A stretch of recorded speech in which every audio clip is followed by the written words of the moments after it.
قوم عشان تصلي. الظهر ده؟ لا، ده الفجر. هصلي لما اصحى. طب انت تعرف اللي بينام متعمد على صلاة الفجر عذابه في القبر ليوم القيامة؟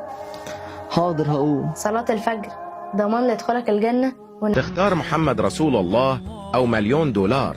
إذا اخترت محمد رسول الله حط كل شيء، وإذا اخترت $1,000,000 اطلع برا الفيديو.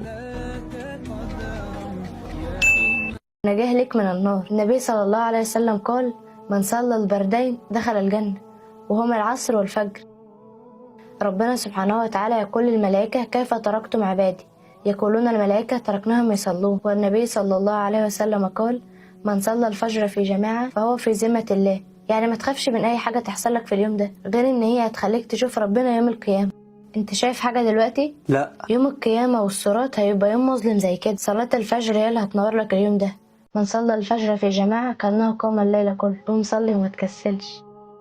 والذين هم على صلواتهم يحافظون أولئك هم